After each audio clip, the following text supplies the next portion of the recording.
Você já foi conversar com alguém alguma vez e percebeu que você estava com receio, às vezes, de falar um valor, porque você acha que a pessoa ou não poderia pagar ou ficaria um valor muito barato para ela? Você já percebeu que, às vezes, você pode ter esse receio? Por que isso acontece? Porque você criou uma impressão sobre a pessoa. Então, na situação que você me disse aí, de criar uma negociação, a sua imagem vai contar muito.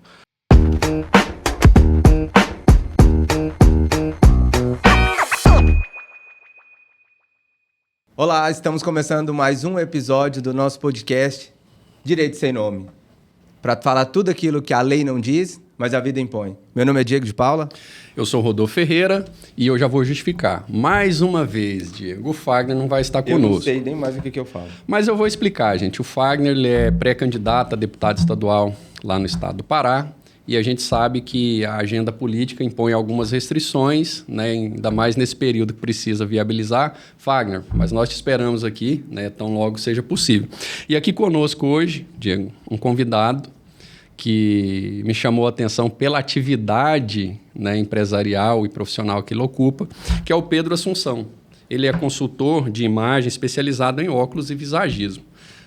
Eu conhecia, Pedro, a expressão, né, visagista, já tive curiosidade, mas essa especialidade eu gostaria que você logo a mais nos explicasse. Então, estou muito feliz aqui com a sua presença, né, o Diego também. E, logo de cara, vamos passar para você fazer a sua apresentação para quem está nos assistindo. Bom, eu sou o Pedro Assunção, sou visagista e especialista em óculos.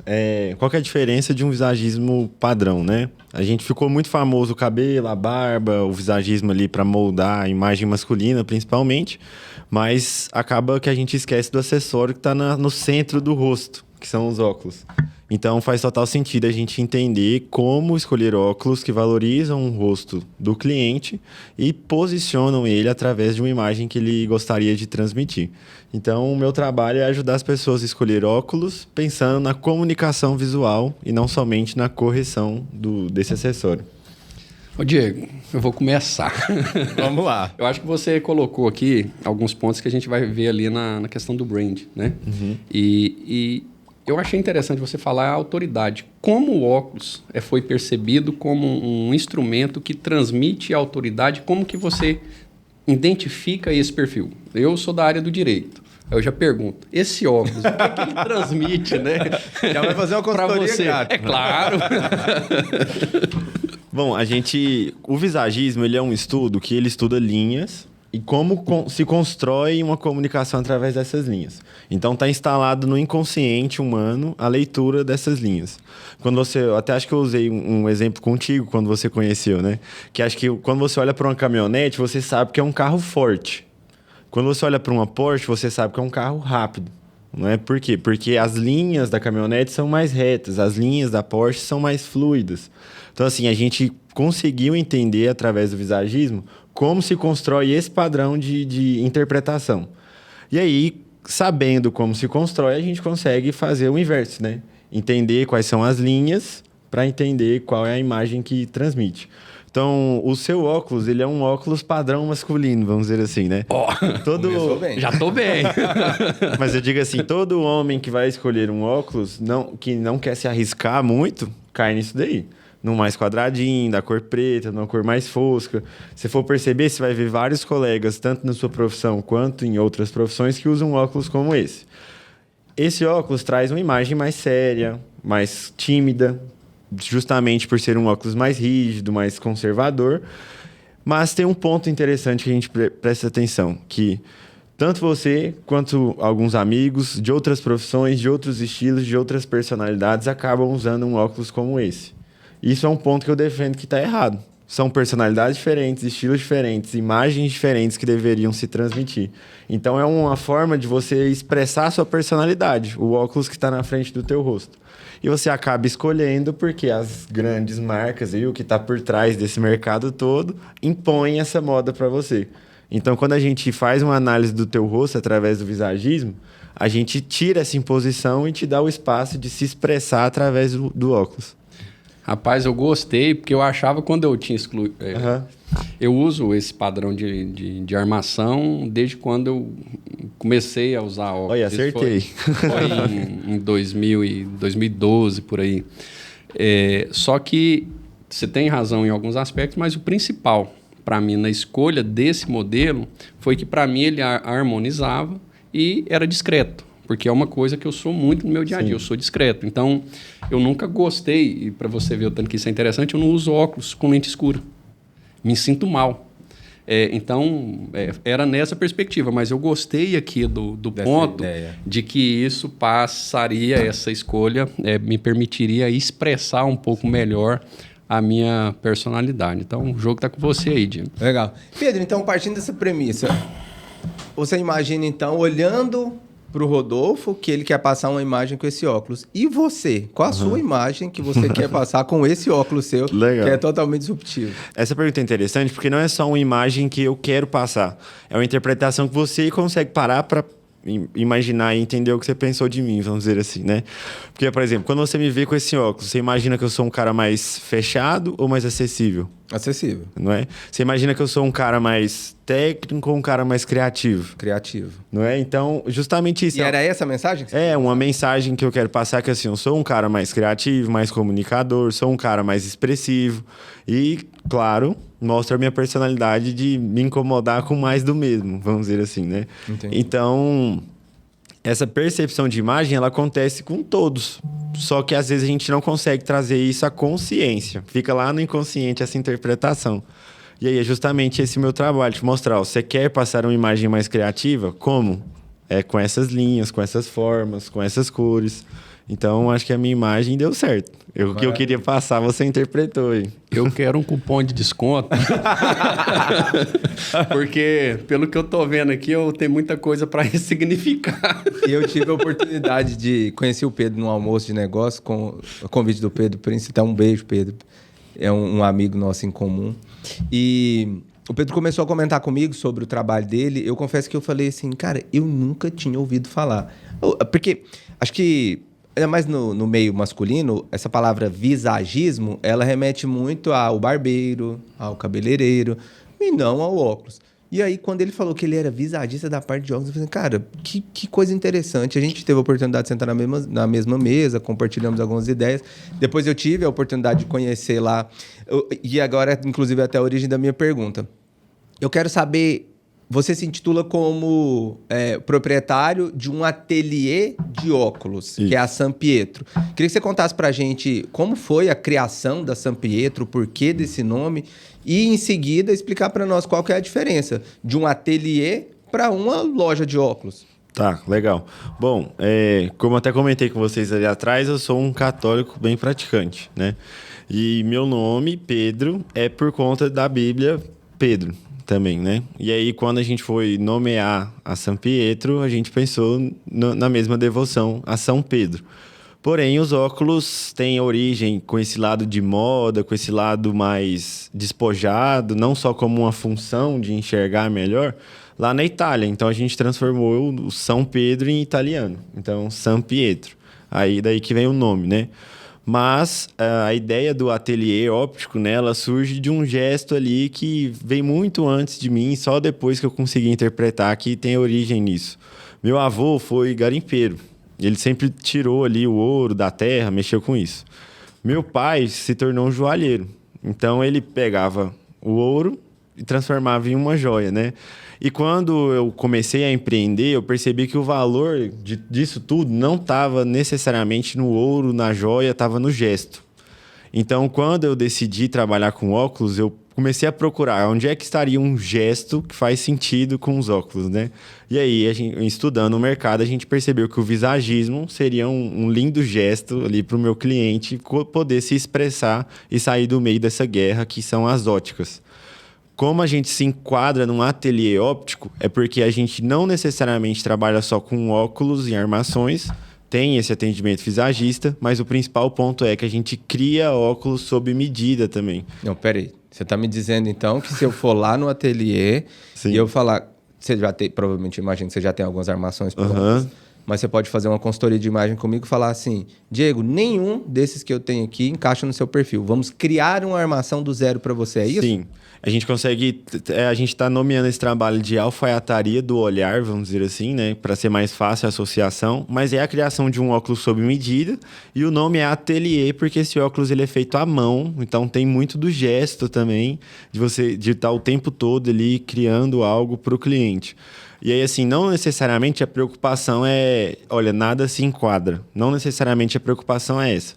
É para a pessoa que, além da parte harmônica do visagismo, além da parte estratégica de gerar uma imagem pessoal, ela gostaria de mostrar, de fato, uma personalidade, uma exclusividade, gerar um valor ali com um óculos que é só dela. Então, é um óculos que vem assinado com o nome dela, é um óculos que é dedicado realmente só para ela. E quando a gente cria um modelo para o cliente, esse modelo não é repetido para outra pessoa. É personalíssimo e exclusivo. Isso. Tá. Pedro, eu entendi o conceito. Uhum. Então, você está me dizendo que a atividade que você vem desenvolvendo e buscando estabelecer aqui em Goiânia é uma atividade artesanal, customizada, individualizada. Sim. Agora eu te pergunto, como escalar algo tão artesanal, tão pessoal, né? E como você identifica as mídias sociais dentro do seu negócio, o papel dela para você alcançar o nicho, né, que você tem buscado? Show. Quando a gente começou a São Pietro, nós tínhamos apenas o visagismo. Nós ainda éramos uma ótica visagista. Quando a gente se tornou um ateliê óptico, a gente esbarrou em algumas dificuldades em relação a me comunicar com as pessoas nas redes sociais. Por quê? Porque, primeiro, a pessoa que está preocupada em gerar uma exclusividade, gerar um valor e fazer algo totalmente personalizado, não necessariamente é a pessoa que está muito ligada ali, muito interativa nas redes sociais. A gente percebeu que esse público não é de forte engajamento. Então, o principal canal para a gente encontrar essas pessoas tem sido realmente uma rede de referências, de indicação que nós temos criado dentro do nosso sistema lá, São Pietro. Bom, sobre a parte de escalar, olha que interessante. Não necessariamente é uma preocupação para um ateliê ser escalável. É uma preocupação ser personalizável. Então, eu não quero atender todo mundo, eu quero atender você, com a máxima personalização possível. Então, assim, a parte, claro, de faturamento, ela faz parte. Para a gente conseguir melhorar esse faturamento, é simples. Olha, eu consigo fazer tantos óculos por mês, na hora que eu bater esse teto, se alguém quiser fazer mais um, você aumenta. O valor começa o ateliê está mais amarrotado, vamos dizer assim, né? Uhum. Mas eu consigo escalar da seguinte forma. Eu consigo ter mais de um lunetier, que é o profissional que faz esses óculos à mão. Então, o processo com um profissional a mais dobra, certo? Eu consigo ter mais de um ateliê para que eu possa fazer em pontos específicos, atender regiões específicas ali com esse trabalho. Então, não necessariamente é um processo escalável nível Brasil. Agora, existem alguns pontos que, por exemplo, eu posso criar um óculos que é feito à mão, mas que não necessariamente é sob medida. Qual que é a diferença? Que quando eu faço um óculos sob medida, eu estou fazendo um óculos para você. Agora, e ele é feito à mão. Agora, quando eu faço um óculos à mão que não é sob medida, eu estou fazendo um óculos para vitrine. É um óculos de encaixe um pouquinho mais padrão. É um óculos que qualquer pessoa pode comprá-lo. Tem exclusividade porque ele é único, mas ele não é feito sob medida. Entendi. É igual você... E posso citar uma outra marca aqui, por exemplo? Igual você ir na Ricardo Almeida comprar um terno. Você pode comprar um terno da Ricardo Almeida ou fazer um terno com o próprio Ricardo Almeida. Entendi. Essa é a diferença. Ele vai pagar depois um jabazinho para nós aqui. Pedro, eu achei muito interessante esse ponto. Eu queria que você falasse pra gente, hoje em Goiânia, porque eu não sei por você, Rodolfo, eu nunca tinha ouvido falar em um ateliê de óculos. Existem outros ateliês aqui em Goiânia ou você é o primeiro ateliê? Não, quando eu me tornei a primeira ótica visagista, nós não era um serviço tão conhecido, então nós realmente éramos os primeiros e durante muito tempo nós somos os únicos. Hoje já existem algumas outras óticas que trabalham com visagismo também. Existe outro profissional em Goiânia que também faz óculos à mão, mas esse processo desse profissional em específico não é encaixado como um ateliê, porque ele não vende isso na ótica dele. Ele vende óculos feitos à mão, mas que não necessariamente são sob medida, tem esse processo de exclusividade, personalização. Pelo que eu entendi, você identifica as linhas né, oculares da pessoa e aí você passa o processo criativo, aquilo que vai mais adequar para um outro profissional. Alguns você tem lá dentro do seu ateliê, mas existem no mercado pessoas que já faziam isso, mas sem ter essa preocupação de gerar uma exclusividade para o cliente consumidor. Na verdade, como eu criei a San Pietro, eu consegui adquirir experiência em todas as partes possíveis de um óculos. Então, desde a parte de lentes, de correção, que é o mais comum os técnicos ópticos saberem, mas também da parte de fabricação de uma armação, dos conceitos ali de estratégia de comunicação, como eu trago um simples encaixe de um óculos pode mudar a comunicação visual. Então, hoje, eu mesmo consigo fazer o processo completo, em relação à capacidade, vamos dizer assim, né? Agora, em relação a colocar a mão na massa, em tudo isso, a gente já consegue distribuir um pouco mais, para que até mesmo eu possa atender mais pessoas. Entendi. Pedro, antes de você ir, deixa eu aproveitar para não fugir do gancho. Talvez seja até a mesma pergunta, vai. Eu queria saber de você, assim, no início, eu entendi que você verticalizou o conhecimento, mas a minha curiosidade é assim, desde que seja possível você revelar aproximadamente, qual foi o valor investido por você em conhecimento, né? E também em equipamento, material, para formatar esse negócio. E quais as dificuldades que você enfrentou nessa empreitada empreendedora, né? Ficou legal. Bom, quando eu iniciei o visagismo, eu fiz parte principalmente assim das primeiras turmas disponíveis de todos os professores do Brasil, no sentido assim, tinha pouco conhecimento nessa parte, então eu fiz parte de todos os primeiros assim. Em relação para eu começar a fazer o atendimento, eu já havia investido só o atendimento em si, para adquirir conhecimento, eu já havia investido uns 5, 6 mil. Quando a gente...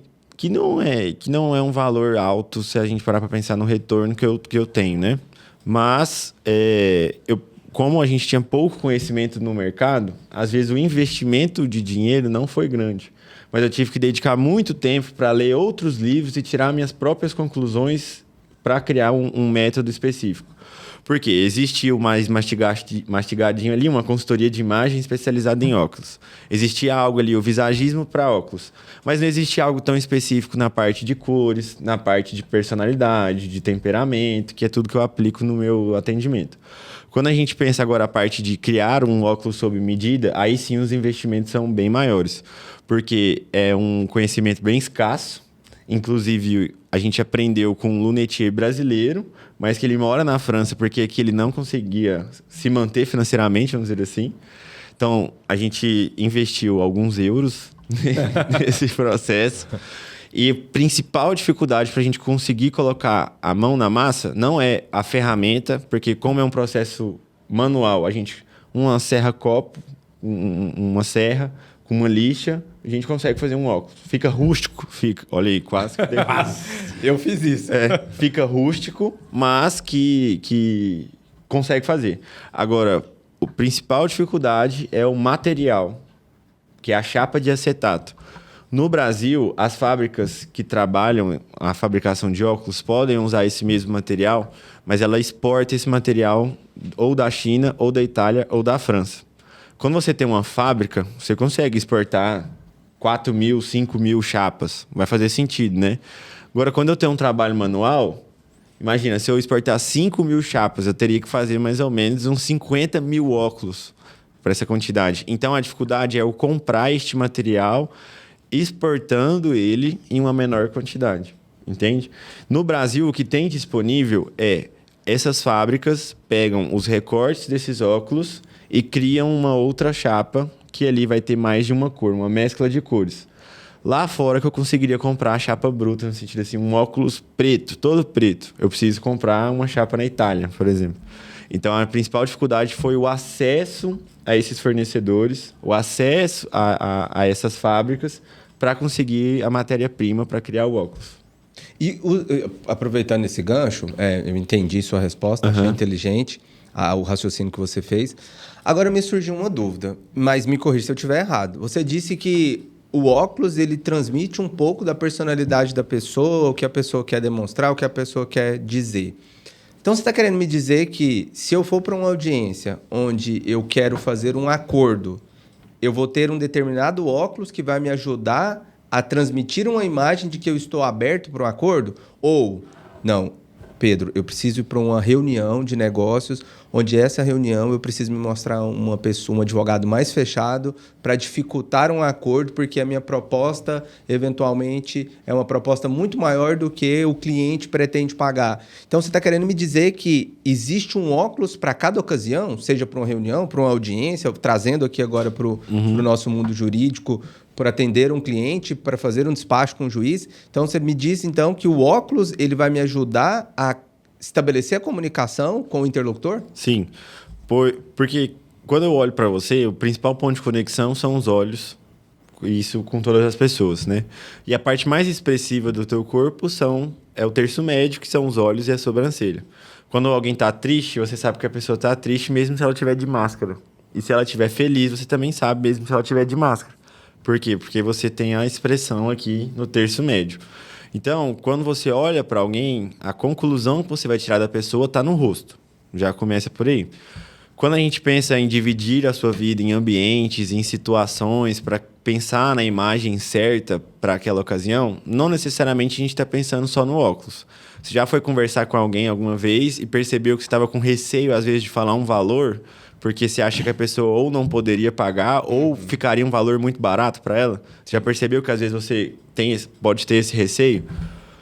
Por que isso acontece? Porque você criou uma impressão sobre a pessoa. Então, na situação que você me disse aí, de criar uma negociação, a sua imagem vai contar muito.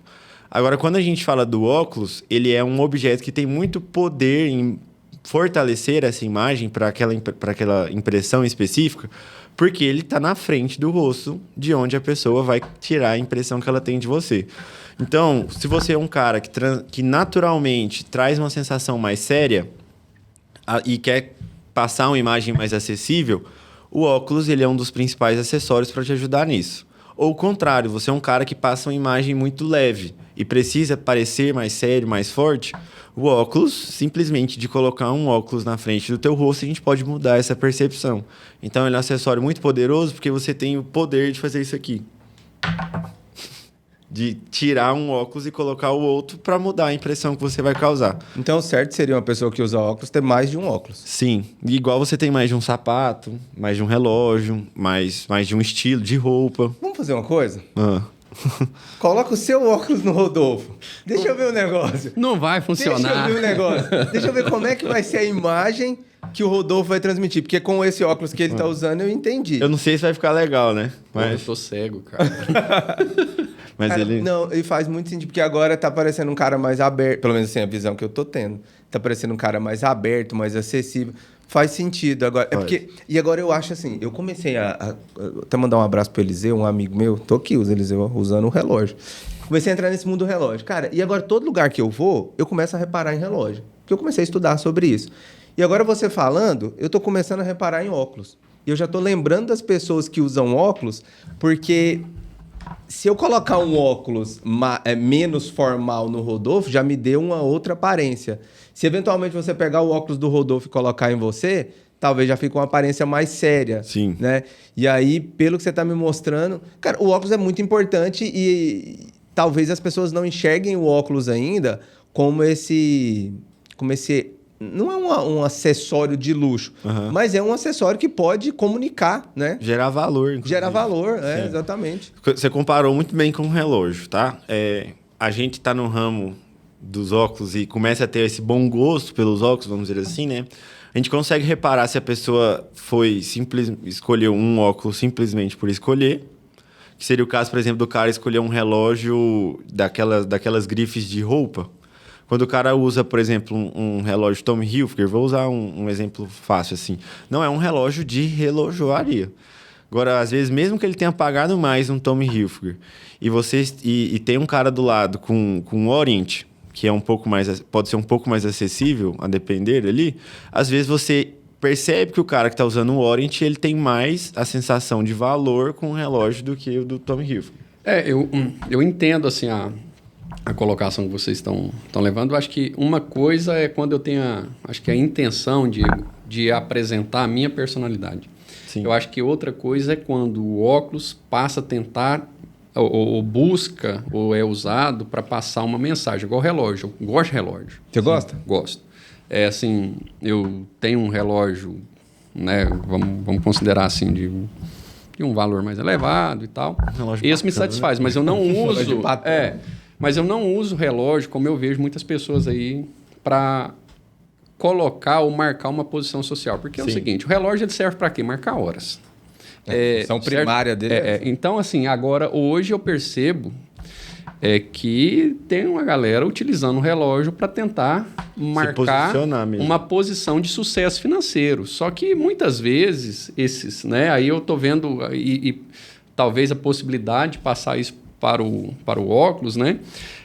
Aí você vai incorrer na honestidade do símbolo que você quer passar, sabe? É sempre a reflexão que eu coloco para mim. Então, assim, me chamou bastante atenção essa parte, porque assim, eu conheci o visagismo de barba, por exemplo, né? Cabelo e tal. Então, isso é muito importante e eu acho muito válido a gente entender que o nosso corpo, ele fala, né, sem dizer. Concordo. Né, sem a expressão fala. Então, quer dizer, e o óculos, eu não confesso que eu nunca tinha pensado nesse nível de reflexão e saio daqui, de fato, assim, com uma mentalidade transformada nesse sentido, né? Então, para você que nos assiste, é você entender que a importância do nosso posicionamento, né?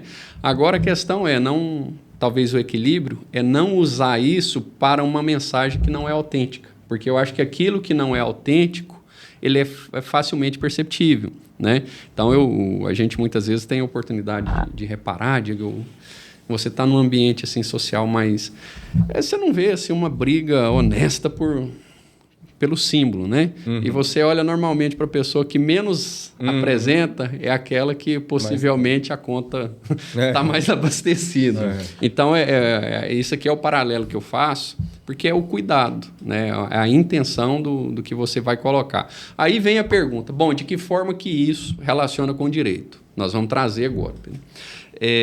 Você atua num segmento que você presta um serviço, certo? E que você também fabrica um determinado produto.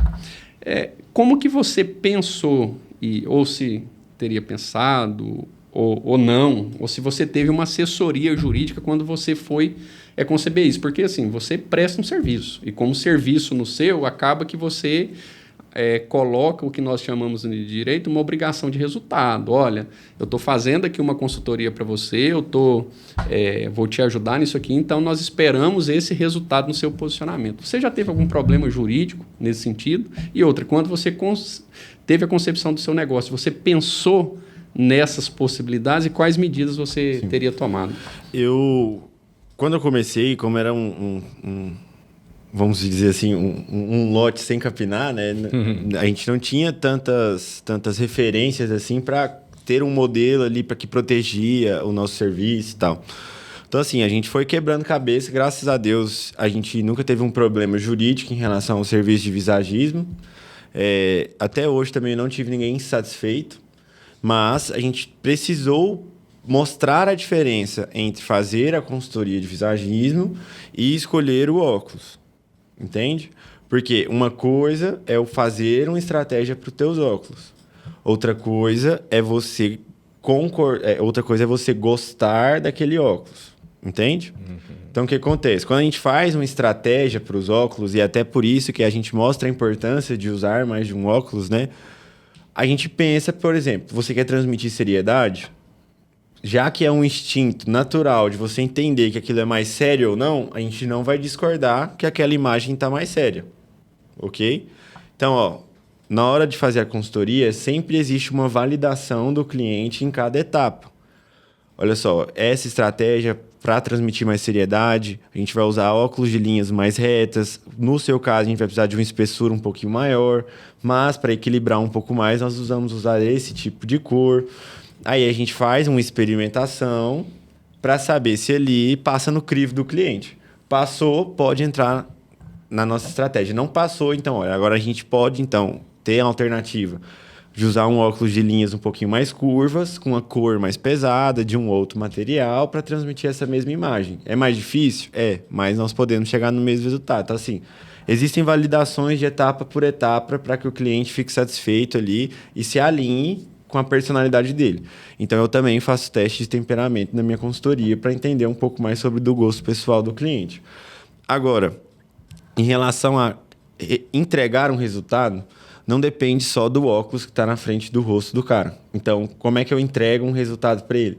É feito um dossiê, um documento que registra todas as análises, todas as estratégias, pensado a longo prazo, para que sempre que o cara for escolher o óculos, ele pense, olha, esse é o óculos que foi pensado para mim para transmitir essa ideia. Mas, neste dossiê está registrado o estilo que ele me passou, que normalmente utiliza, a personalidade que ele me mostrou que tem, as preferências que ele tem. Então, assim, todo o processo é construído etapa por etapa de acordo com o cliente. Então, a entrega final, ela é entregue num documento.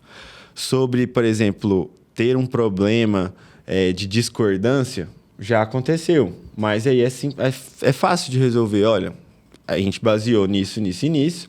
Você adquiriu a consultoria porque você confia na nossa expertise. Daqui para frente, cada adaptação que for feita vai ser feita para te agradar e não para atender a parte técnica. E não para atender a parte técnica. Então, assim, não é um produto que eu imagino que a gente vai ter muitas dificuldades. Agora, o óculos sob medida, por exemplo, é preciso tomar muito cuidado para alinhar uma expectativa e com a realidade. Porque um óculos sob medida, se você vai escolher um óculos sob medida para ser discreto, já discorda muito do que a gente pensa. Porque a gente pensa que quem se mostra se conecta. Se você vai fazer um óculos sob medida para sumir ele do teu rosto, você não está se mostrando e não está se conectando. Então não faz sentido fazer um óculos sob medida, na vitrine a gente consegue escolher. Entende?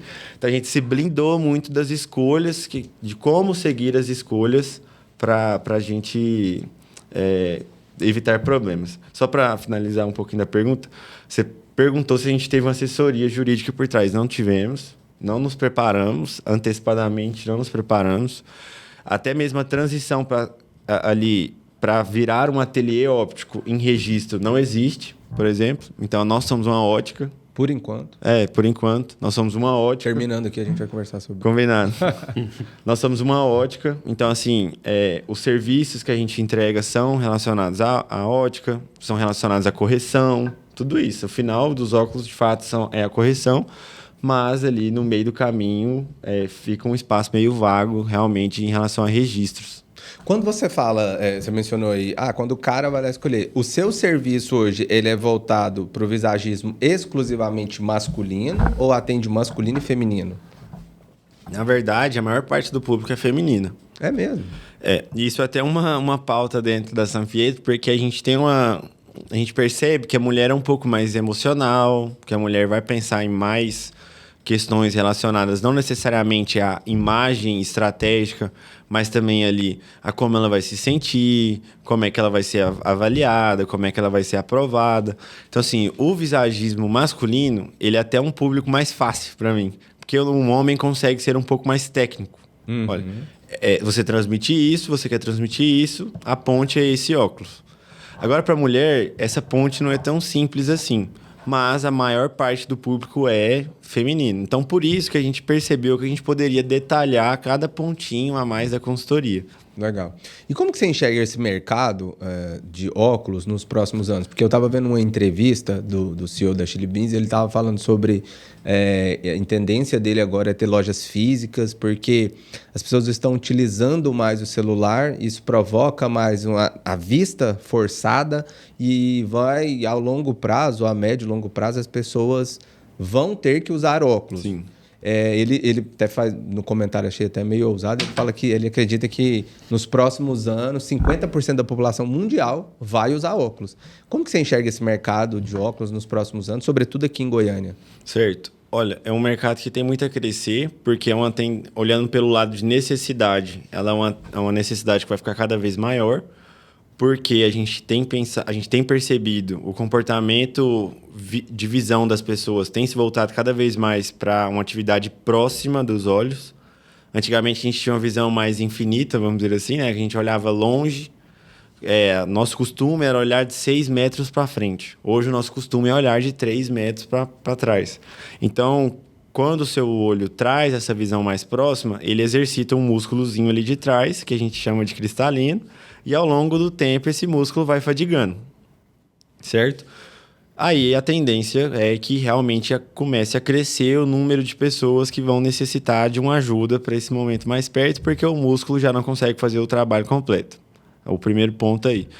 A OMS projeta que 50% do mundo vai ser míope, vai ter miopia. Então tem fundamento o que ele falou. Isso. A OMS projeta que 50% do mundo vai ter miopia, ou seja, maior parte do mundo vai usar óculos, porque não existe somente miopia. Existe hipermetropia, astigmatismo e presbiopia. Então, mais de 50% do mundo tende a usar óculos. E agora tem um outro ponto, né? Quando a gente olha, por exemplo, para um Ray-Ban, para um Oakley Meta, que são os novos lançamentos, começou-se a introduzir mais no mercado a ideia de pertencimento com os óculos e não somente de correção. Então a gente começa a perceber que as pessoas passam a usar algumas marcas de óculos para fazer parte de um grupo e não necessariamente para enxergar melhor. Então, a tendência do mercado é crescer, tanto para o lado de correção, quanto para o lado de reconhecimento de marcas. E aí, o terceiro ponto, que é para o lado de imagem pessoal. A gente vê um movimento muito forte, principalmente no Brasil, que foi um dos criadores dessa etapa do visagismo para óculos, para escolher óculos pensados por imagem pessoal. Então, a gente vê que ao longo do tempo, a ótica que não tiver um consultor que consegue auxiliar a pessoa na escolha da armação, e não necessariamente só na escolha da lente, tende a ter resultados menores. Então, a gente tem 3 movimentos dentro da ótica que têm crescido bastante e que a tendência é que o mercado cresça cada vez mais. Pedro, nesse contexto de que a OMS ela traz um estudo, né, colocando aí a necessidade futura de óculos, eu te pergunto o seguinte: é possível fazer o uso do óculos para uma pessoa que não tem miopia, não tem nada, né, de forma preventiva a retardar o aparecimento desses problemas, seja decorrente, né, da vida na urbs, de ver mais próximo as coisas, não ter necessidade de usar a visão naquele campo mais estendido? E de que forma? O que você recomendaria? Certo. Bom, na parte... Agora falando um pouco mais de lentes, tá? Independente da armação, a lente você vai usar é o que vai trazer conforto visual. Assim, claro que a armação influencia também, mas assim, a lente você usar é o que vai trazer conforto visual para você. Hoje nós temos tratamentos nos óculos que te protegem do excesso da luz azul, que a gente estava comentando. Nós temos tratamentos que ajudam o seu olho a ter uma melhor nitidez de contraste de cores, que é o antirreflexo. E nós temos também algumas tecnologias que ajudam a esse músculo do olho não fazer toda a força necessária para ter uma visão próxima. Então, nós temos recente no mercado, algumas lentes em que, mesmo sem necessitar de grau, a parte de baixo da lente, como se fosse um multifocal, tá? Mas não é. A parte de baixo da lente te dá um boost, te dá uma potência visual para perto, que faz com que o músculo do olho não precise fazer o movimento completo. Então, a longo prazo, ali com 40 anos, que aparece a presbiopia, esse músculo do teu olho está menos fadigado. Agora, vai conseguir evitar o uso dos óculos a longo prazo? Não. Mas que te dá um conforto visual melhor para exercitar menos esse músculo ao longo do dia. Então, é possível pensar com antecedência, mas precisa de comportamentos também. Evitar a imersão total nas telas, evitar, por exemplo, a leitura no escuro. Muitos outros comportamentos em si ajudam mais do que, de fato, a prevenção dos óculos. Essa questão da tela é muito desafiadora, porque nós somos 4 aqui nessa sala. Todos têm celular. Todos fazem praticamente tudo no celular. Eu não tenho. Agora você não tem. Então, assim, cara, é muito difícil na era que nós vivemos, principalmente pensando que a tecnologia ela vem crescendo muito mais. A IA tá aí, né? A IA tá aí, substituindo profissões, mudando, substituindo, não só substituindo, né? Tá extinguindo profissões com base na inteligência artificial. Então, acho que, assim, a probabilidade da gente ter mais acesso a celular e a coisas digitais mais próximas das vistas, a médio e longo prazo, é muito maior do que voltar aquele distanciamento de 6 metros que era lá atrás. Acho que a tendência é... Quando você falou 3 metros, eu achei interessante, porque assim, o que a gente mais utiliza o tempo todo, o dia inteiro, eu tenho uma utilização absurda do celular por dia, porque o celular deixou de... Você comentou no começo, o relógio ele serve para marcar horas. Hoje não mais, né? Nós temos relógios aí que marcam a hora, que já tem acesso de conectar direto ao celular, que aparece mensagem do WhatsApp, dá para você atender ligação, pagar conta. Eu já vi que você coloca, pela tecnologia, coloca o cartão de crédito e paga por aqui. Então, embora a função primordial do relógio seja marcar horas, a gente já tem visto uma tendência de que ele não serve mais só para isso, é também para isso. Então, eu acredito que com a evolução, a proximidade de telas, seja relógio, celular, qualquer outra coisa, vai ser muito maior. Eu vi um desses recortes, né, de internet, demonstrando que existe não sei se está em criação ainda, ou se já criaram, um óculos onde você coloca esse óculos e aí tudo que está escrito em qualquer outro idioma ele já consegue traduzir para o seu idioma nativo. Então, assim, a possibilidade da gente utilizar óculos é muito maior, de a gente ter telas mais próximas com o tempo é muito maior. Então, assim, eu acredito, a partir desse viés seu, que o ramo que você está atuando tem tudo para crescer muito.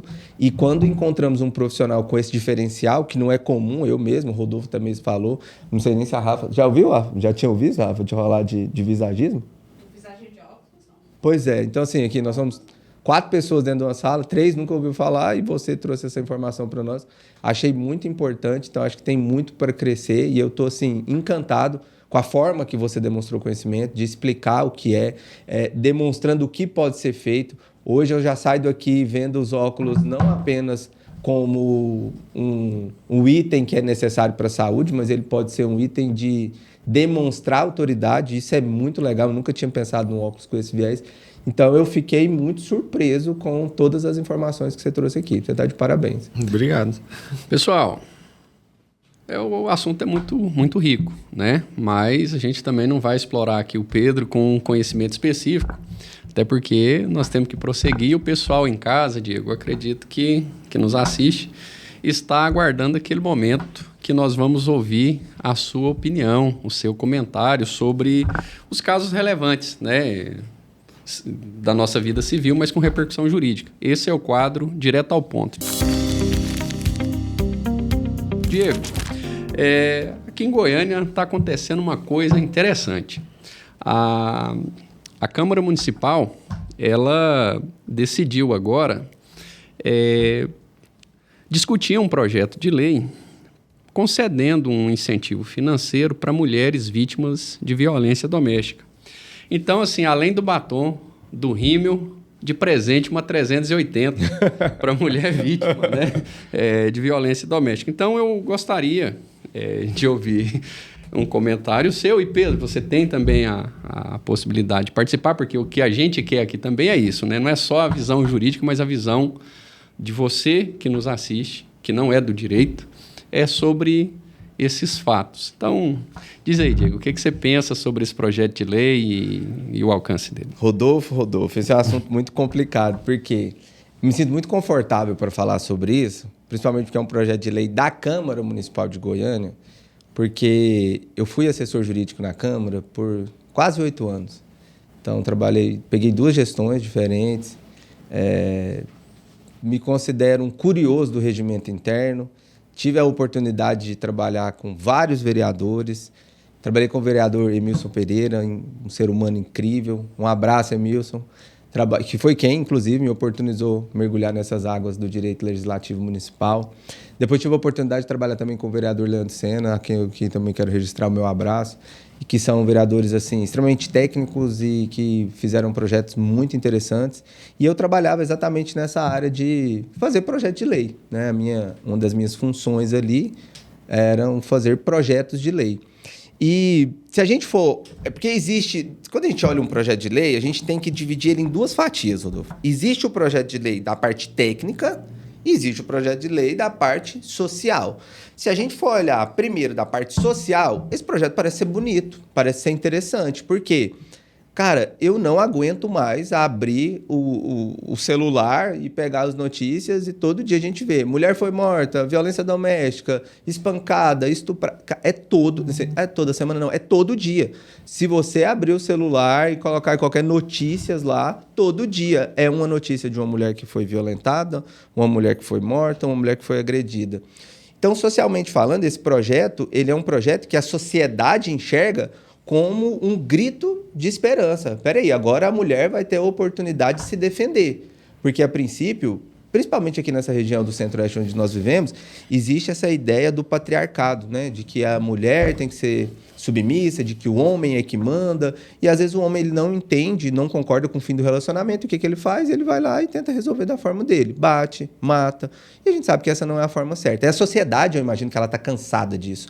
De ver, assim como eu imagino que vocês também, de ver essas notícias. E isso é um absurdo. Então, para quem vê enquanto sociedade, acha que é esse projeto de lei que traz, dentre eles, que é até chamado como escudo, né? Deram um nome lá de escudo feminino, alguma coisa assim desse projeto. Então, assim, ele vai ter a oportunidade do município ajudar com um aporte financeiro para comprar aquelas maquininhas de choque, para a mulher fazer um curso de defesa pessoal, para a mulher comprar uma arma. Então, assim, socialmente falando, pode ser interessante. Mas, tecnicamente falando, esse projeto está fadado ao fracasso. Por quê? O vereador não tem legitimidade para legislar sobre essa matéria. Ponto. O projeto vai chegar para o prefeito. Tecnicamente, ele vai ter que vetar. Não vai ter o que se fazer, porque não é competência do vereador falar sobre isso, e sim da União. Então, assim, tecnicamente é um projeto que não vai para frente, não tem sentido, mas socialmente é um projeto que pode ser visto com bons olhos, Rodolfo. Entendi. Pedro, quer comentar sobre essa notícia, esse fato? Cara, assim, eu vejo que muitas mulheres têm muita dificuldade de se proteger desses problemas após o que aconteceu também, né? Então, não necessariamente acabou ali o processo e tal, já tá tudo bem, a mulher já tá protegida, né? Quando a gente vê um agressor, ele provavelmente tem esse comportamento de forma mais rotineira, vamos dizer assim, né? Então, acho que tudo que for pensado, às vezes, para proteger a mulher após agressões é válido. Mas como você falou, eu também acredito que é difícil fazer dar certo. O que você acha, Rodolfo? Olha, eu acho que você fez uma defesa da edilidade, né? Um conceito, gente. Edilidade é a referência que se faz à Câmara Municipal, né? A Casa dos Vereadores. Me parece que esse projeto, ele pega uma carona bastante criticável. Aí é que eu vou explicar. Eu acho detestável a violência contra qualquer ser humano, seja homem, seja mulher. Contra a mulher é mais ainda porque é um ser frágil, mais frágil fisicamente. Nós vivemos, como você disse, numa sociedade, né, ainda machista, num processo de mudança, em que há uma exceção de homens que acham que pode, né, se postar com maior autoridade diante de um indivíduo mais fraco, especialmente no aspecto físico. Agora, eu acho que o autor dessa proposta, ele está olhando um período eleitoral, se aproveitando de muitas tragédias que a gente está vendo e querendo pautar algo que não é competência. Eu acho que o papel da Câmara Municipal de Goiânia, dos vereadores do município de Goiânia, pode entrar, Pedro, eu concordo com você, num outro papel, que é o papel de legislar e estabelecer políticas públicas orientativas, centros de formação, centros de acolhimento, né? Tanto para a mulher quanto também para o homem, criar mecanismos, direcionar verbas, não para essas ONGs aí que a gente não sabe o que faz, mas para entidades sérias que tenham condição de acompanhar. Então, assim, quando estabelece a possibilidade de armar a mulher, é um contrassenso, porque nós estamos num país em que o porte de arma para qualquer indivíduo é proibido. Nós estamos em um país que portar arma é condicionado a um regramento bastante específico, né? Então, salvo engano, a Lei 10.826, então, o que acontece? Quando o município propõe discutir, aí eu estou falando do Poder Legislativo, propõe discutir algo que não está na sua esfera de competência, primeiro, já demonstra que aquele vereador está desconhecendo o que diz a nossa Constituição Federal acerca das competências do município. Segundo, me parece que está querendo resolver o problema sem enfrentar a causa. E criar mais um problema, porque veja só, ter uma arma hoje no Brasil é extremamente difícil. Tem a questão da aptidão física, né, quanto à questão da idade, a psicológica com relação à capacidade emocional de você ter aquilo. Então, esses requisitos, eles precisam ser observados. Tem a questão do custo e o principal, Diego, a habilidade, a destreza de você usar, porque a arma ela só funciona quando você tem o elemento surpresa. Então, qual que seria o rito? Então, entende? Então, nesse aspecto, eu acho que esse projeto é bastante criticável. Acho que o vereador que o propôs perdeu o momento de fazer algo, de fato, realmente importante para as mulheres que são vítimas de violência. E importante colocar aqui, esse projeto semelhante já foi pauta na Assembleia Legislativa, se eu não me engano, foi o deputado Humberto Teófilo, Humberto, saudade de você, mas o governador, né, do estado, Ronaldo Caiado, da época, de fato, não chancelou isso, porque não é competência. E outra, gente, vamos discutir a questão da violência enfrentando a causa. E você não enfrenta a causa armando para você gerar mais violência. Entende? Então, é mais policiamento nas ruas, a patrulha, né, que é capitaneada aí pela Polícia Militar Maria da Penha, com mais agentes de segurança voltados para isso, então menos policial em atividade administrativa, é mais condição financeira, é melhor remuneração para o policial, é melhor investimento em tecnologia, fazer com que as medidas, né, protetivas sejam de fato estabelecidas com rigor, com necessidade, para não descredibilizar isso.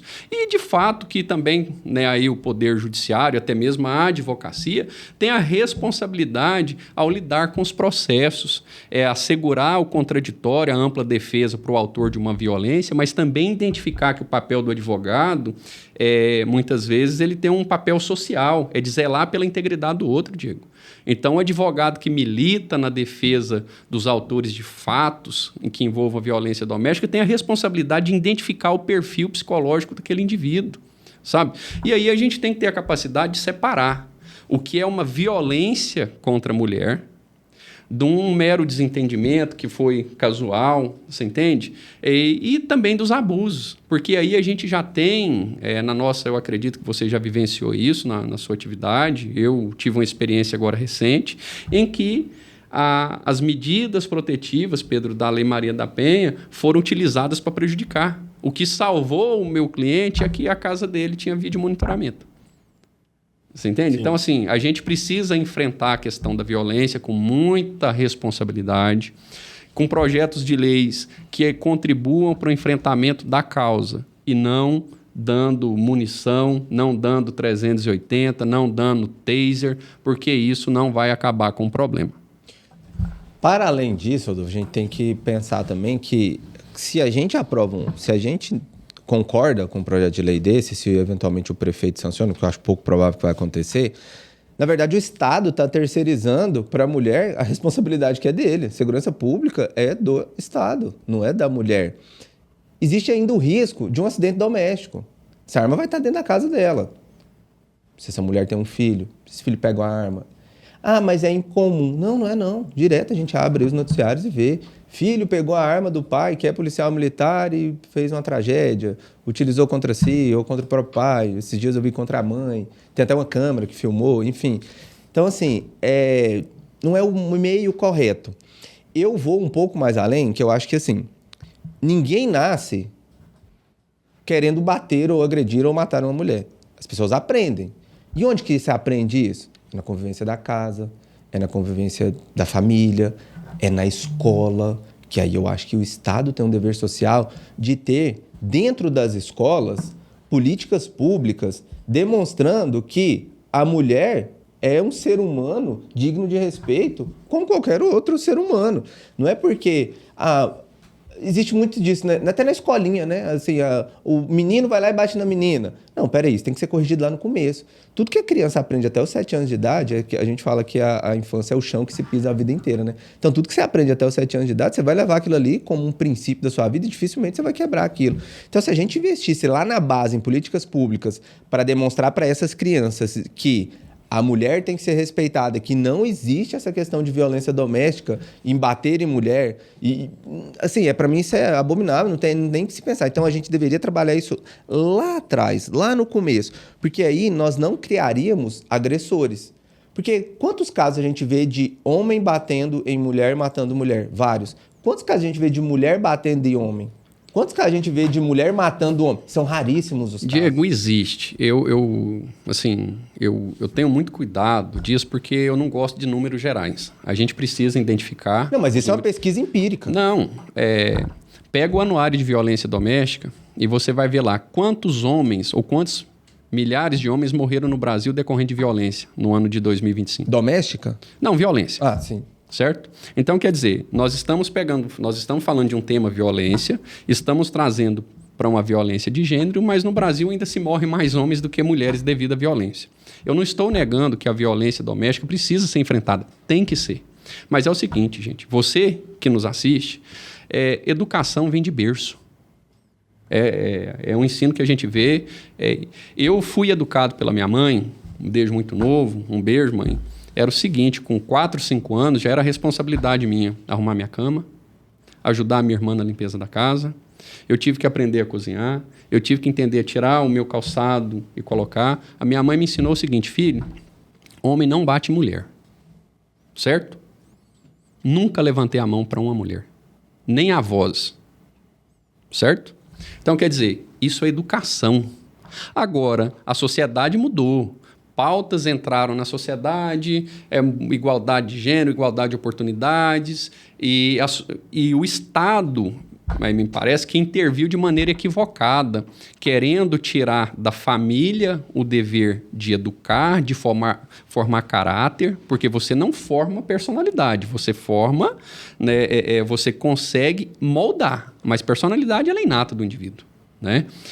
Caráter você vai conseguir ali ajudar a desenvolver, né? O ambiente ele vai formar isso. Então, quer dizer, aí você traz o Estado intervindo, talvez de maneira precipitada, sem entender o que estava mudando de fato na família e institucionaliza a educação. Né? Então, quer dizer, parece ser senso comum, mas assim, hoje é estranho um homem ser ensinado no labor desde cedo. Eu e você, nós somos pais, você sabe que as limitações que nós temos com relação à instrução dos nossos filhos, ela é complicada, porque você tem diversas ferramentas do Estado direcionando para a gente e impedindo com que os valores que eu tenho, com que as expectativas que eu tenho sejam colocadas ali. Né? Então, quer dizer, esse um ponto de reflexão é genérico, né? Pode ficar aqui sujeito à crítica, mas é que nos leva a balizas que precisam, talvez empiricamente, direcionar o que a gente vai estudar. Então, assim, Diego, a violência contra a mulher, ela é um fato, é uma realidade. Mas nós temos que entender que enfrentar essa realidade não é só reprimir, é formar. E é esse o ponto de reflexão que eu trago. Nós precisamos levar para dentro das famílias, levar para dentro das instituições civis organizadas, igreja, escolas, formação de um caráter, uma educação que entenda que a mulher é um ser que precisa ser preservado, cuidado, e que o homem não vai deixar de ser homem por ajudar nas atividades domésticas, por fugir de uma discussão, por não enfrentar o embate com a mulher. Então, homem que nos assiste, não é vergonhoso quando você baixa a cabeça, quando você sai do ambiente, quando num acidente de trânsito você deixa de querer defender a sua razão, registra ali, tira uma foto da placa, vai embora. Não bate boca não, com ninguém. É porque é um detalhe muito pequeno para causar isso. E aí eu vou colocar o outro ingrediente, Diego. Nós estamos vivendo num momento que tudo se pauta para gerar audiência. Entende? Então, talvez o reflexo desse projeto de lei seja justamente isso. Nós temos recentemente um caso no interior de Goiás que foi terrível. Em São Paulo, um servidor público de segurança pública que está envolvido lá também num homicídio contra uma mulher. Brasília, Goiânia. Inteiro, então, assim, tem demais. Agora, qual é o propósito dessas colocações? A gente precisa refletir para que não aconteça de projetos de leis precipitados sem discussão, Diego. Eu acho que o pior, e você que conhece a casa, um projeto como esse chega lá, toque de caixa, não se discute, não tem audiência pública, não ouve a sociedade civil organizada, não ouve a vítima. Qual que é o interesse da vítima? Vamos ouvir as mulheres. Será que uma mulher quer ser defendida com o direito dela ter arma? Ela não precisa de um projeto de lei. Ela pode. Agora, é isso que ela quer? A mulher quer ser defendida dessa maneira ou ela quer ser respeitada? Esse assunto é bem delicado, para a gente até finalizar, passar para o próximo. Mas eu acredito que o direito ele vem para regulamentar relações sociais. Fatos que aconteceram, o direito vem e regulamenta. E o instrumento de regulamentação do direito são as leis. Isso é um fato. Então, existem, inclusive, projetos de leis que nasceram inconstitucional, ou seja, não era da competência do vereador, mas se tornou uma lei e depois teve uma abrangência nacional. Vou te dar um exemplo. Não sei se você sabe, uma curiosidade aqui do município de Goiânia, o projeto de lei que criou a obrigatoriedade de utilizar cinto de segurança em veículo é um projeto que nasceu aqui da Câmara Municipal de Goiânia. É um projeto que, em tese, é inconstitucional, porque o vereador ele não teria legitimidade para tratar sobre essa matéria. Mas foi um projeto que nasceu daqui, foi, então, levado a conhecimento público nacional. O projeto depois foi proposto no Congresso e virou uma lei no Brasil inteiro. Então, eu acredito que projetos de leis, eles têm que surgir no momento que existe algum fato social, a gente precisa regulamentar. Mas nem tudo é lei. Existem outras formas de regulamentar. Eu trouxe um exemplo do cinto de segurança, porque é o que me veio à cabeça agora. Mas esse tema, nós deveríamos fazer um podcast só para falar sobre ele, que é um tema muito sensível e muito complexo. E a nossa pauta nos chama. Mas eu acredito que a gente conseguiu esboçar o que é o nosso posicionamento com relação a isso. Não, perfeito. Rapaz, é o seguinte. Quem protege, atropela. Eu estou falando aqui o preço amargo, Pedro, que uma falha estatal que aconteceu aqui em Goiânia vai gerar tanto ao erário, que é o cofre público, quanto também para a família de um cidadão que foi atropelado, né, por uma viatura da Guarda Civil Metropolitana. Então, Diego, mais uma vez, como você tem uma atuação, né, precedente no direito público, eu gostaria de ouvir a sua percepção, seguida da sua, Pedro. Eu sempre tive essa dúvida de o que acontece quando acontece um acidente de um civil, assim, fora do contexto, né? Uhum. Com polícia, ambulância, com essas coisas. Acho que muita gente tem essa dúvida, é interessante essa questão. Esse fato ele me trouxe muita tristeza, porque depois que eu me tornei pai, eu fiquei muito sensível com essas situações envolvendo o evento morte. Porque ninguém sai de casa, vai para o trânsito dirigindo, imagina que pode morrer, né? As pessoas imaginam que vão trabalhar, que vão voltar para casa, que vai conviver com a família. E esse cidadão, um pai de família, foi e não voltou. E existe aí uma família enlutada por conta de um erro. Quem provocou esse erro? A Guarda Civil Metropolitana, que estava no trânsito. E o que mais me chamou a atenção foi que a princípio, na notícia, constava que a Guarda Civil Metropolitana disse que não, né, foi ele que bateu na viatura. Só que existem câmeras que provam ao contrário. A tecnologia vem também para ajudar o direito. E na Câmara ficou muito nítido que, na verdade, foi ao contrário do que a GCM disse. Então, assim, essa notícia me trouxe muita tristeza do lado pessoal, pensando que é um pai de família que deixou uma família lutada. Hoje é uma mãe que chora. É uma filha que provavelmente não vai ter mais esse convívio paterno, porque ninguém substitui a figura de um pai. Mas, para além disso, voltando agora para a parte técnica, respondendo a sua pergunta, o que acontece? O município ele tem uma que a gente chama no direito de responsabilidade objetiva. O que é isso? Desde que seja comprovado que aquele dano, ou seja, aquele acidente foi provocado por um agente público, ou seja, nesse caso, trazendo para dentro desse exemplo, esse motoqueiro morreu porque a viatura, ele teve essa colisão com a viatura. Comprovou-se isso, o município vai ser obrigado a responder por todo aquele prejuízo.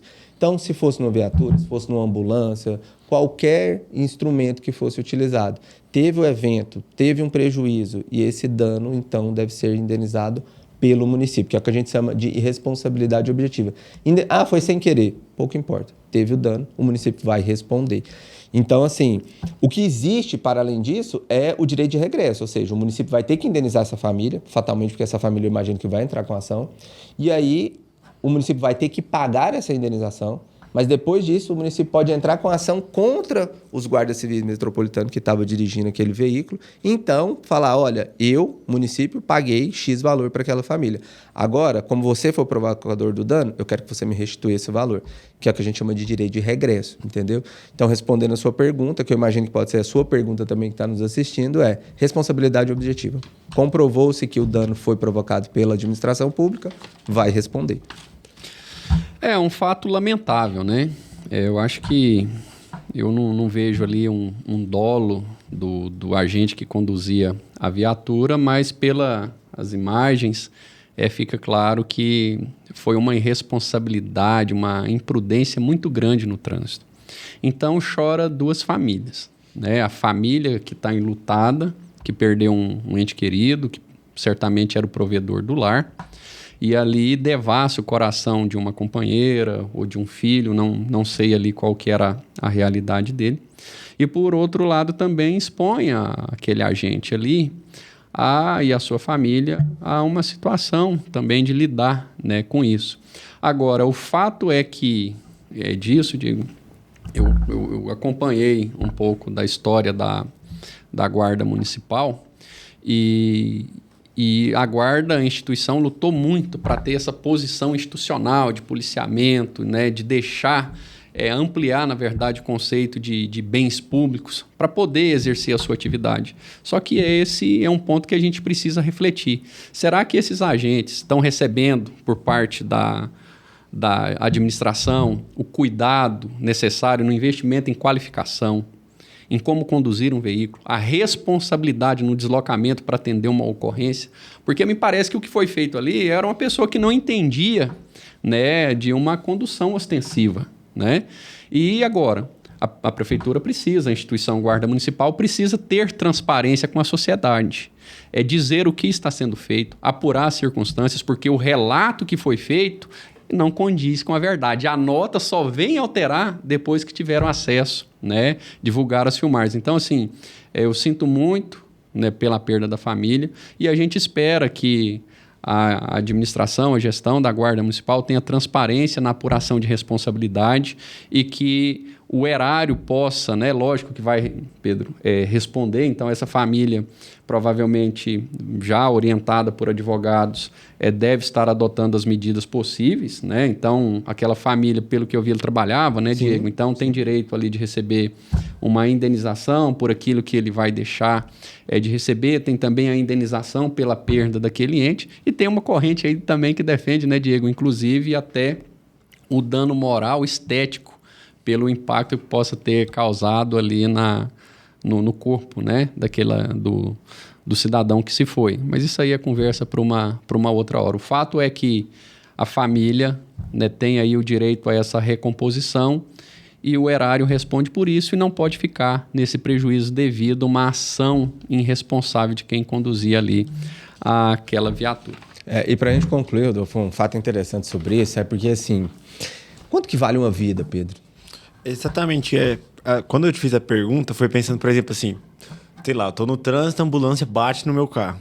Agora, a indenização por uma morte, por uma vida. Quanto que vale? É impagável, né? Cara, quanto que vale uma vida? Porque uma vez eu estava fazendo uma sustentação oral lá no tribunal, no TRT, e aí presenciei um fato que eu achei interessante. Tinha tido um roubo a um carro forte. E aí existiam lá várias pessoas que estavam dentro desse carro forte. E aí, o que aconteceu? Os bandidos, eles fizeram... O carro estava na BR, eles fizeram um cerco com um caminhão, fechou o carro forte, explodiram o carro forte e todos que estavam lá morreram. E o advogado era o mesmo advogado de 2 pessoas que haviam morrido, que estavam dentro daquele carro forte. E aí, ele tinha acabado de fazer uma sustentação oral, vamos colocar aqui o nome do João, e aí tinha lá concedido R$300 mil de indenização por dano moral por conta da morte do João. E aí, no próximo julgamento, já era um outro cliente dele, vamos colocar que era o nome de José. E aí, ele foi sustentar para o José. E aí, no meio da sustentação, os desembargadores resolveram condenar, por conta da morte do José, R$200 mil. E aí, o advogado fez uma sustentação brilhante. Ele falou assim, excelências, pela ordem é quando o advogado quer fazer alguma questão fática. Ele falou assim, tá vendo aquela mulher que está sentada ali?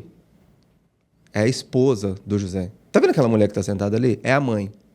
Como é que eu vou explicar para a esposa e para a mãe que a vida do José, que estava dentro do mesmo carro, no mesmo fato, morreu na mesma hora, vale menos do que a vida do João, que vocês acabaram de indenizar em R$300 mil?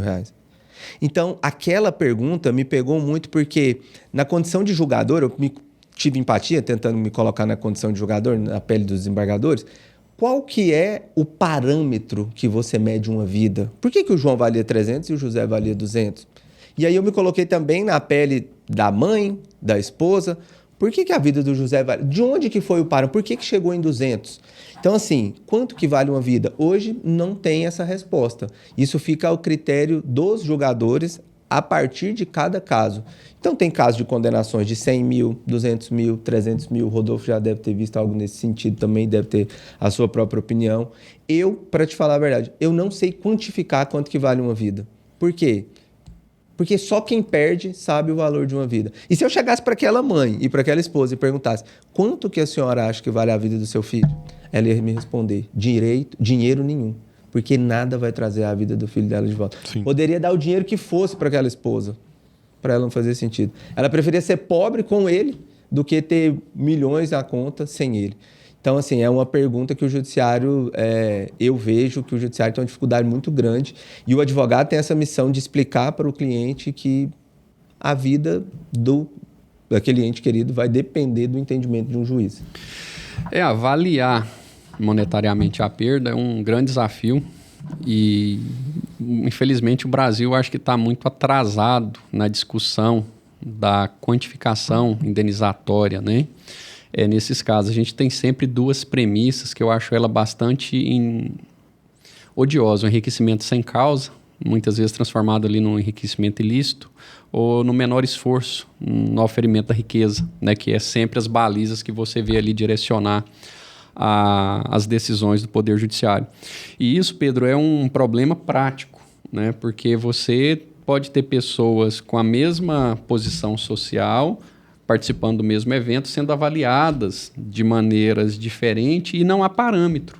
Então, o advogado, quando ele vai atuar, ele tem que ter um cuidado muito grande, né, em identificar e demonstrar, por exemplo, a idade da vítima, a expectativa de vida que ela tinha, a riqueza, né, que ela produzia, que ela oferia, os compromissos dela, a importância dela para o ambiente, a forma, né, de impacto no corpo, a bala emocional. Então, assim, são tantas variáveis que são colocadas, mas que, na verdade, na minha concepção, não justifica os processos decisórios que a gente tem visto. Porque, assim, se nós estamos falando de algo intangível, porque, por exemplo, partindo desse exemplo seu, mas colocando numa prática diferente, se a vida ela é igual, por que eu vou avaliar o Diego, no caso de uma perda do Diego, na ausência dele, em R$500 mil porque ele é advogado, e porque você é juiz ou um outro, né, que ocupa uma outra posição, eu vou conceder ali 2 milhões. Aí eu estou falando só no aspecto moral, Diego. Uhum. Não vou nem falar aqui do aspecto de remuneração pela riqueza que deixa de ser oferida ou pensionamento, né? Uhum. Então, quer dizer, eu acho que a gente tem muita coisa para discutir, é um fato, assim, de fato, importante para a gente colocar, e para você que nos assiste, esse é um dos dilemas jurídicos, né? Então, não pense você que é só pelo advogado ter uma pastona boa. Não é isso que vai influenciar, não. É a percepção do julgador, né, as suas experiências, o que a turma, julgador ou a Câmara que aquele desembargador ocupa vem definindo como parâmetros. E a gente conversava ali hoje, né, Diego? Sim.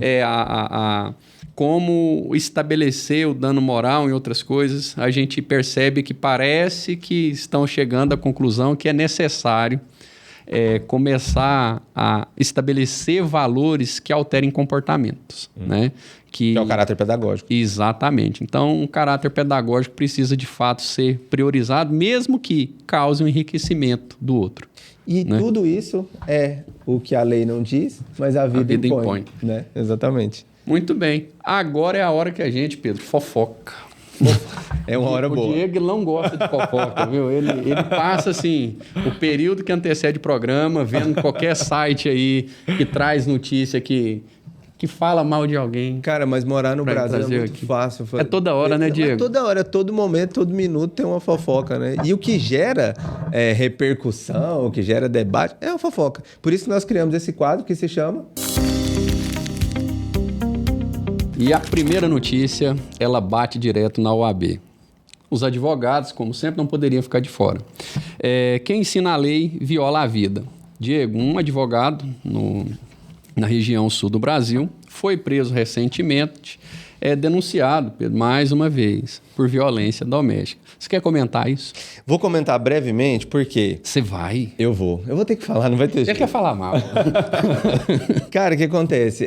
Esse professor é um professor muito renomado, sobretudo na nossa área, que é Direito de Família. Ele é um autor de dezenas de livros. E essa notícia me pegou de surpresa, porque era assim, socialmente era uma pessoa muito respeitada, presidente de vários institutos voltados ao Direito de Família, autor de livros, professor de Direito de Família. E aí surgiu essa notícia desses crimes que ele cometeu de 2013, meados de 2012 até 2025, sobre estupros, sobre violência, sobre agressões contra mulheres. E foi algo que me pegou de surpresa, porque assim, é de onde a gente menos imagina. Eu nunca imaginei na possibilidade do Conrado ser esse tipo de pessoa. Então, foi algo que me pegou de surpresa. E eu imaginando assim... Esse tipo de crime é muito difícil de ser comprovado. Por quê? Ainda mais nesse caso, que foi com alunas, né? As vítimas eram alunas.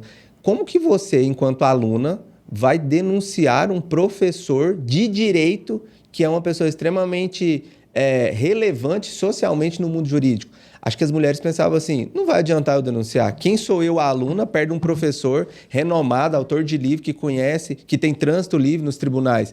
Isso não vai adiantar, eu não vou fazer, minha palavra não vai ter poder com relação a ele.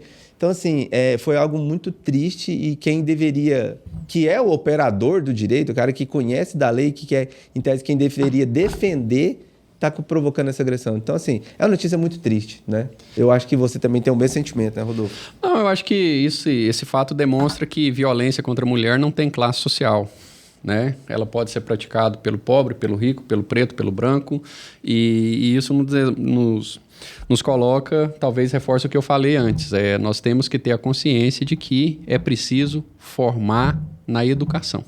Né? Então, eu acredito que o professor aí que é citado, ele tem o direito à ampla defesa, ao contraditório, a uma apuração. É possível que chegue lá na frente e mostre que não aconteceu. Eu não tive acesso ao processo, até porque corre, né, em segredo de justiça, mas no que foi revelado, e aí a gente tem que fazer as distinções, não dá para a gente concluir nada a respeito da responsabilização criminal dele ou não, né? Mas nos dá espaço para refletir de que é preciso tomar muito cuidado, ter muita cautela, né?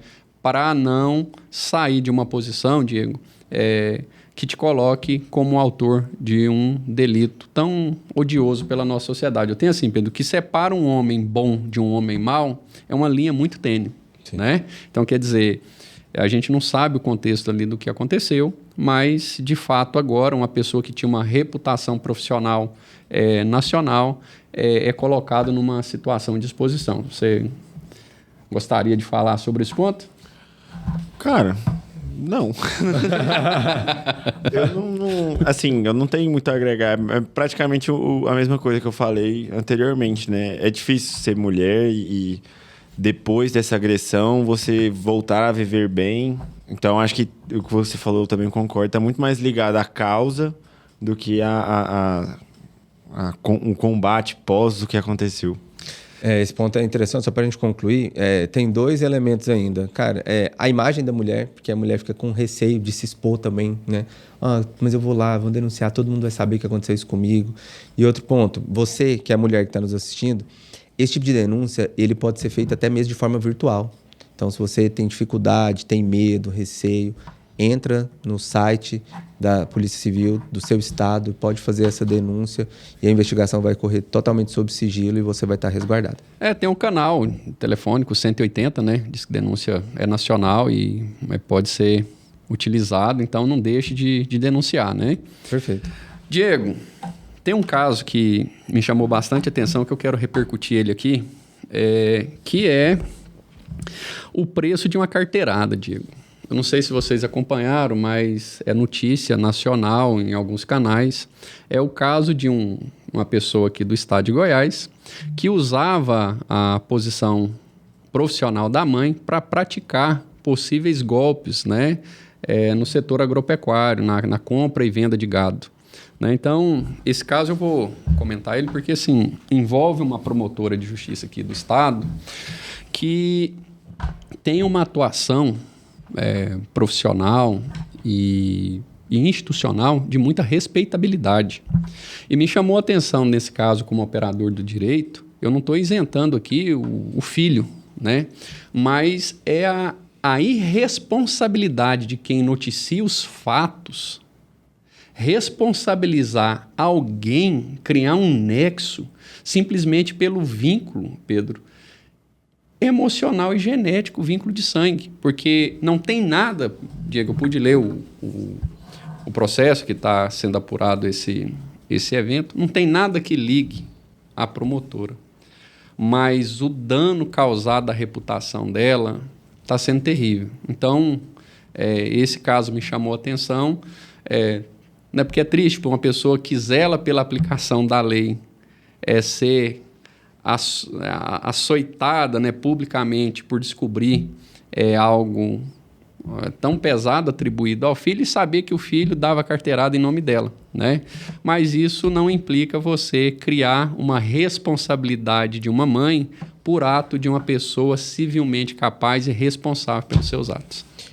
Eu concordo, é uma notícia muito triste e assim, hoje com a tecnologia, a informação ela corre muito rápido, né? Para você construir uma imagem, voltando até mesmo para a sua profissão, Pedro, construir uma autoridade dentro da sua atividade profissional, demora anos. Às vezes você tem uma vida inteira e nem consegue. Mas agora com uma notícia que é postada às vezes no Instagram, no Facebook, ou é noticiada na mídia, destrói tudo que você construiu durante uma vida inteira. Então, assim, essa é uma notícia, mais uma notícia triste, seja para as vítimas que foram envolvidas nesse eventual crime, seja para essa promotora que teve o seu nome envolvido e para essa família, né? De um modo geral, é muito triste. É um conflito familiar, né, Diego? Então, quer dizer, Pedro, o direito, ele está intimamente ligado à sociedade. Então, quer dizer, um filho que teve, com certeza, Diego, um acesso a uma educação fantástica, possivelmente acesso às melhores escolas, um ambiente familiar talvez invejável por muitas pessoas, decide, na sua maioridade, fazer e se portar aos valores contrários, né, que ele deve ter recebido em sua casa e que sua mãe defende. Né? Perfeito. Diego, vamos prosseguir, porque o relógio não para, né?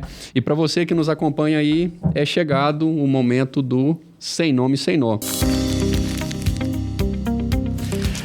Nós vamos falar, dando o nome do boi, sobre alguns conceitos jurídicos que você ouve, mas você não entende e o seu advogado não explica.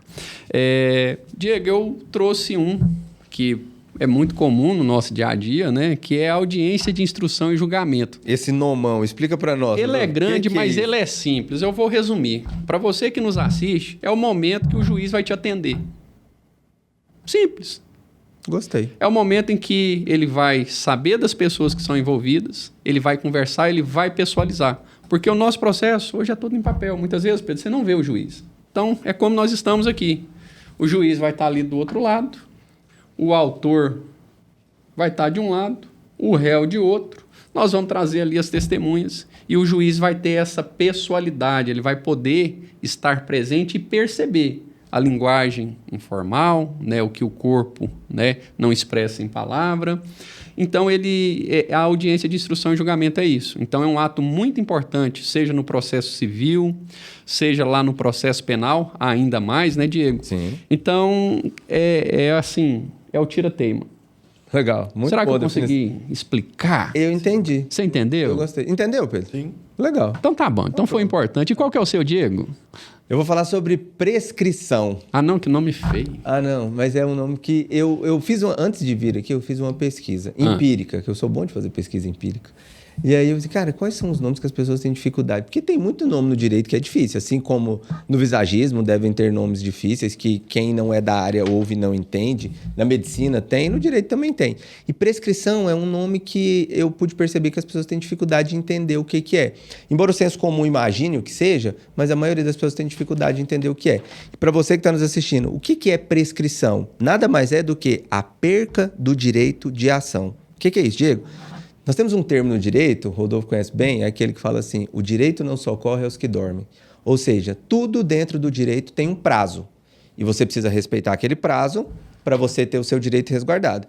Então imagine que o seu direito é como se fosse uma corrida, com hora marcada. Então, olha, essa corrida vai iniciar às 8 horas da manhã. Então você tem que estar ali no ponto de largada às 8. E aí você chegou 8h10. Ou seja, você não vai poder mais correr, porque a corrida já foi, já passou o tempo, já era o prazo. Então, a prescrição nada mais é do que a perca do direito de ação. Trazendo por um exemplo prático, vamos para o exemplo dessa família, desse motoqueiro que foi envolvido no acidente de trânsito e faleceu. Essa família ela tem um prazo para entrar com essa ação. Então, ela tem 5 anos contados da data do fato para entrar com a ação contra o município de Goiânia para que ela seja indenizada com relação ao evento morte. Diego, se ela entrar 6 anos depois, o que vai acontecer? O direito vai ter prescrito. Ela não vai poder mais discutir aquela ação dentro do judiciário. Então, por que existe a prescrição? Mas aí você pode pensar assim, não, mas prescrição é um negócio muito injusto, porque eu tinha o direito e agora só porque eu não entrei dentro do prazo eu não vou ter mais o direito? É exatamente isso. Porque imagina, Rodolfo, se daqui 40 anos essa família resolve entrar com essa ação, quais são as provas que o município vai ter para comprovar a tese de defesa dele? Quais são as provas que essa própria família vai ter para tentar demonstrar o que aconteceu? Então, todo o direito tem um prazo. E se você não exercer o seu direito dentro daquele prazo, o direito não vai socorrer os que dormem. Você vai perder o seu direito. É o que eu chamo de caducou. Exatamente.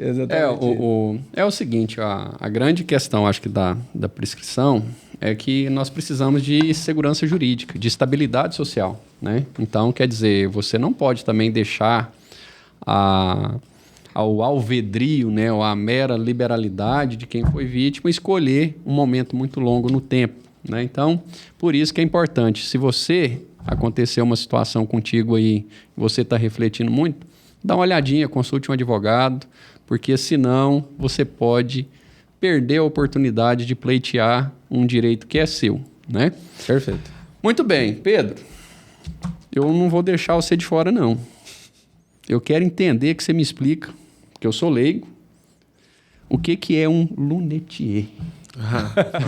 Boa pergunta. Lunetier, já ouviu falar de luthier? Não. O pessoal conhece luthier porque é o cara que faz instrumentos, né? O cara que faz o violão e tal, já é mais popular o nome luthier. Se eu não me engano, é um termo francês, né? Tier tem a ver com artesão, fazer, e luna tem a ver com lupa, que são os óculos, traduzindo tudo aí de uma vez, né? Legal. Então é o cara que faz os óculos de forma artesanal. Que legal. Muito bem, aqui é cultura. Gostei. Aí agora você já sabe o que é lunetier. Não, e aqui que fique bem claro, olha, quando a gente fala do direito sem nome, é importante que as pessoas entendam o seguinte, que aqui nós entendemos que existe um espaço em que ninguém é especialista. Então, eu não sou especialista na sua área, você não é especialista na nossa área. E aqui foi um momento que a gente conseguiu demonstrar que existe um espaço leigo, um espaço que nós podemos aprender, e eu aprendi muito aqui hoje. Com certeza, né? Com certeza. Muito bem, chegou a hora do veredito cultural. Para você que está nos assistindo pela primeira vez, o Veredito Cultural é aquele momento que nós vamos trazer aqui alguma dica de cultura, seja gastronômica, seja de lazer, de música, que aqui entende pra caramba de música. São curiosos.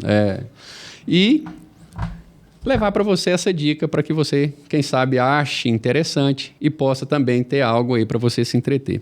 Diego, eu vou começar, eu vou falar do restaurante popular, mas que fique bem claro, não é o restaurante cidadão que tem aqui. Você vai falar da Dona Lourdes? Exatamente. Isso mandou bem demais. Fica ali na Rua 72, no centro antigo de Goiânia, próximo à Câmara Municipal, uma comida típica.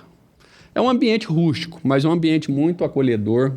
Eu acho que o preço não está tão justo, viu, dona? A última vez que eu fui lá, acho que eu paguei 50 conto, mas é o seguinte, você come à vontade. Sim. Tem um pastelzinho lá, pelo amor de Deus. Cara, agora tem uma sobremesa lá, que é a de Ambrosia. Caramba, nossa. aquilo é Lembrei do Iris Rezende aqui, ó, chega arrepiei. Muito gostosa. A comida muito é boa. Sensacional. E a arquitetura de lá é muito bonita também, né? Como você disse, é rústico lá. Eu quando trabalhei na Câmara, há 2 anos atrás, a gente almoçava muito lá. Então, assim, é um ambiente muito família, muito acolhedor. E, principalmente, se a gente vai num ateliê de óculos, a gente quer encontrar óculos de qualidade. Se a gente vai num restaurante, a gente precisa encontrar comida de qualidade. E lá no restaurante da Dona Lourdes, é comida excepcional. Ó, não tô ganhando nada, nem você, né, Diego? Mas poderíamos, inclusive. Mas lá é o seguinte, é um atendimento que você mesmo vai fazer. Você tem a opção lá de você pagar para ter uma exclusividade, aquelas mesinhas, né? Mais carinha ali, mas é o seguinte, ela serve até uma picanha, mas é caro. Brincadeiras à parte, não, o valor é acessível, né? É justo. É justo. É um valor Então, justo. quer dizer, é uma comida muito boa, com ingredientes do dia. E pelo que me parece, Pedro, não sei se você conhece lá, feita com muito amor. Porque Sim. você vai estar lá A Dona Lourdes. a dona, Sim. né? Verdade. Vai estar lá a família. Então é um ambiente que eu gosto, sempre que eu posso. Inclusive, você podia pagar o almoço lá hoje, André. Rapaz, você vai pagar. Diego, qual que é a sua dica cultural de hoje? Cara, a minha dica cultural para você que está nos assistindo é para você conhecer o Ateliê San Pietro. Fica ali no setor oeste e eu faço questão que você conheça, porque assim, eu sou cliente, recomendo. Inclusive, tem que ir lá para pegar, né, o meu óculos, que eu já fiz uma consultoria com o Pedro. E eu vou deixar o Pedro até falar um pouco mais sobre isso. San Pietro, para você que é aqui de Goiânia, fica no setor oeste. Aonde, Pedro? Nós estamos na Rua 17, esquina com a Avenida D, próximo ao Açaí Atacadista, para uma referência um pouquinho maior, próximos ao prédio Orion. Perfeito. Não, com perfeito. estacionamento próprio. A gente tem estacionamento na porta para facilitar a chegada. Não, tudo bem, nós não ganhamos nada aqui de merchan. Não. Você teve um espaço aqui de fala para você promover o seu negócio, só que é o seguinte, quem nos assistiu e quem vai assistir os nossos cortes, qual que é o desconto que você vai dar? Aí eu gostei. Desconto real. Aí eu gostei. Desconto real. Aí eu Vou gostei. fazer o seguinte, o que a gente propõe para que você conheça a diferença de um ateliê óptico e uma ótica e você já conheceu um pouquinho do que é o visagismo, tá? Nós trabalhamos com horário agendado, então basta enviar uma mensagem e agendar a visita. Você vai garantir um diagnóstico de perfil facial. A gente vai entender seu formato de rosto, seu contraste natural, qual a impressão você transmite naturalmente. E aí a gente começa a direcionar um pouquinho mais para os óculos. 0800? 0800. Ó, não perde essa oportunidade, hein? Ó, você que está nos assistindo, o link, O arroba do WhatsApp, Instagram vai ficar aqui. o arroba do Coloca pra Instagram gente depois vai estar aqui na descrição do vídeo. Pedro, muito obrigado. Eu que agradeço. Fiquei Fico muito feliz de te conhecer, ver assim que é um jovem empreendedor, Sim. que conhece o que faz e conseguiu expressar e explicar o que você faz de forma muito compreensível. Obrigado, fico feliz pelo Muito convite. obrigado, agradeço você que nos assiste, espero você aqui no nosso próximo episódio. Fique com Deus. Obrigado, você que nos acompanha. Pedro, obrigado por estar aqui hoje. Foi muito rico para nós a sua presença aqui, todos os ensinamentos.